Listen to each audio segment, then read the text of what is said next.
Hello दोस्तों, मेरा नाम प्रतिमा है और मैं अभी बीटीसी कर रही हूँ।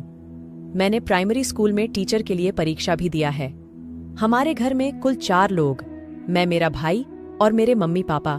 मेरी उम्र अभी 24 साल है। मैं अपने शरीर को भी मेंटेन करके रखती हूँ और रोज सुबह ही व्यायाम भी करती हूँ, जिससे कि मैं फिट रह सकूं। और मेरे भाई की उम्र 21 साल है। हम दोनों एक दोस्त की तरह रहते हैं, जिस वजह से हम दोनों आपस में एक दूसरे की बात भी शेयर करते हैं। एक दिन मैं अपने भाई से कुछ सीक्रेट बातें कर रही थी। मैंने उससे पूछा, राहुल, तुम्हारी कोई गर्लफ्रेंड है कि नहीं? राहुल बोला, नहीं दीदी, अभी तक ऐसी कोई नहीं मिली। अगर आप जैसी मिले तब तो प्रयास करूंगा। इतने में ही वहां पर मम्मी आ गई और राहुल को किसी काम से बाहर लेकर चली गई। मेरे भाई के मुंह से आप जैसी बात सुनकर मेरे तो होश उड़ गए थे। मैं बस उसके ही बारे में सोच रही थी। यही सब सोचते सोचते कब मेरी आंख लग गई मुझे पता भी नहीं चला। फिर जब मैं उठी तो मैंने देखा घर में कोई भी नहीं था। शायद मम्मी और राहुल अभी तक नहीं आए थे। फिर मैं बाथरूम में जाकर नहाने लगी। तभी माँ और राहुल भाई मार्केट से आ गए तो मैं उसके पास जाकर बातें करने लगी। फिर वह अपने स्कूल चला गया और मैं भी अपने कॉलेज चली गई। मैं अपने कॉलेज में जाकर अपने भाई के बारे में ही सोच रही थी, क्योंकि आज तक किसी ने मेरे पर डोरे नहीं डाले थे। फिर तभी मेरी एक सहेली मेरे पास आई और बोली, अरे प्रतिमा, तुम क्या सोच रही हो? इस पर मैं बोली, नहीं नेहा, मैं तो कुछ भी नहीं सोच रही हूं। फिर मैंने उससे पूछ कि नेहा यार, कोई उपाय बताओ कि कैसे पैसा कमाया जाए, क्योंकि अब तो हमारा कॉलेज भी खत्म होने वाला है।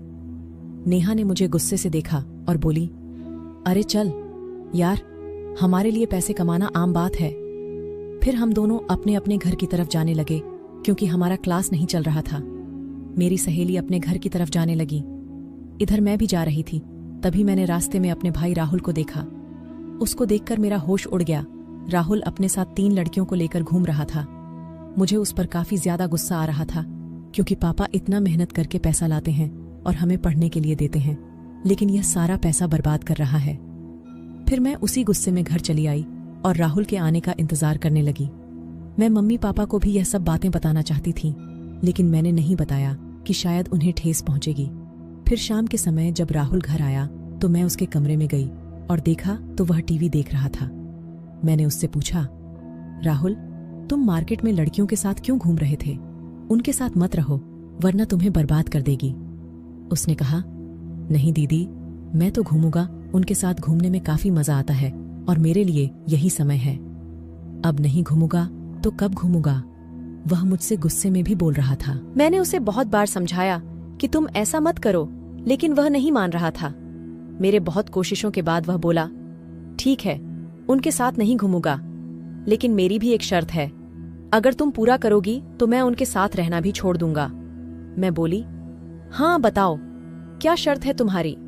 तो राहुल तुरंत बोला, जैसे लड़कियां मेरे साथ घूमती हैं, अब से तुम मेरे साथ घूमोगी और मेरी जरूरतों को भी पूरा करोगी। मैंने उससे कहा, नहीं, यह नहीं हो सकता।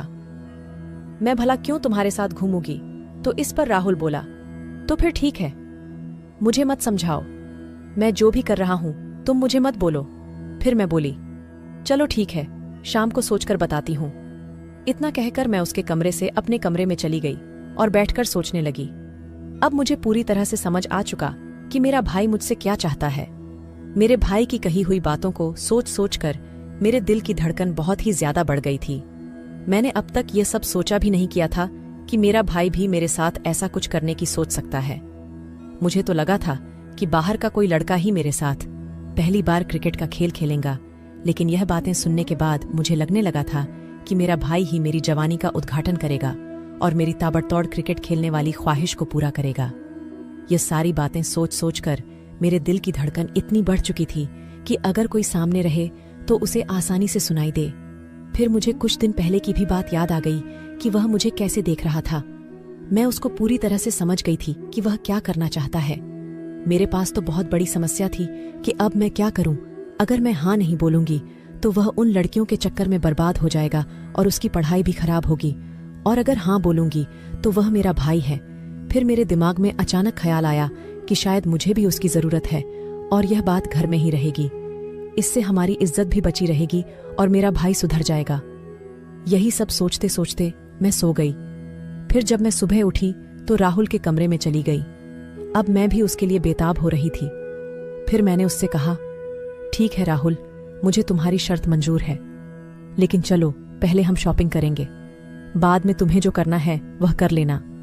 फिर मैंने उससे कहा कि यह बात बाहर किसी को पता नहीं लगना चाहिए और तुम उन लड़कियों के साथ भी आज के बाद मत दिखाई देना। वह बोला, ठीक है, आज के बाद आप जैसा कहोगी मैं वैसा ही करूंगा। लेकिन मैं वर्षों से इस दिन का इंतजार कर रहा था। आज वह दिन आ ही गया। फिर मैं मम्मी के पास चली गई नाश्ता बनाने लगी, क्योंकि आज रविवार था तो हमें कहीं नहीं जाना था। फिर मैं पापा और राहुल नाश्ता करने लगे और उसके बाद मैं और राहुल शॉपिंग करने चले गए। मार्केट जाकर राहुल ने मुझे कपड़े दिलवा दिए और अपने लिए भी कपड़े ले लिए। साथ ही मैंने अपनी मम्मी के लिए भी एक साड़ी खरीद ली।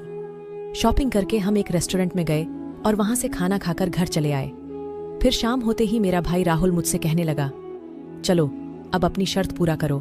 फिर मैं भी शर्त के मुताबिक अपना काम करने लगी। हम एक कमरे में चले गए।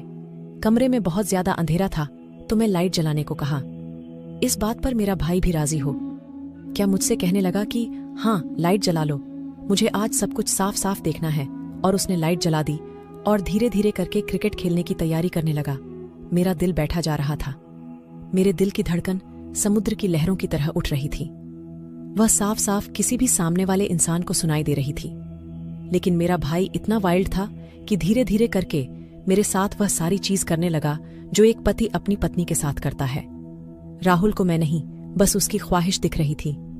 किसी भी हालत में अपनी ख्वाहिशों को पूरा करना चाहता था, जो कि उसने किया। और वह बहुत देर तक मेरे साथ क्रिकेट का मस्त वाला खेल खेलता रहा।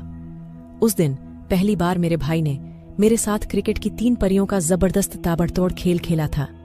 उसके बाद जो होना था वह हो गया। मेरा भाई भी काफी खुश था और साथ साथ मुझे भी काफी खुशी मिली। अब मेरा भाई बहुत ज्यादा सुधर गया है। वह किसी के साथ घूमता भी नहीं है, सिर्फ पढ़ाई करता है और शाम को मेरे साथ क्रिकेट की पारी खेलता है। और इस तरह हम लोग खुशी खुशी रहने लगे। मुझे भी मजबूरी में ये सब करना पड़ा था, लेकिन इसमें मेरा कोई भी घाटा नहीं था, क्योंकि मुझे भी मजा तो मिल ही रहा था। लगभग 4 महीने बाद मेरा स्कूल टीचर का ज्वाइनिंग लेटर आ गया और मैं वहां चली गई। अब हमारा परिवार भी अच्छे से चलने लगा था। तो दोस्तों, ये कहानी कैसी लगी कमेंट करके जरूर बताएं। वीडियो अच्छी लगी तो लाइक करके चैनल को सब्सक्राइब करें। मिलते हैं अगली वीडियो। तब तक के लिए love you and take care.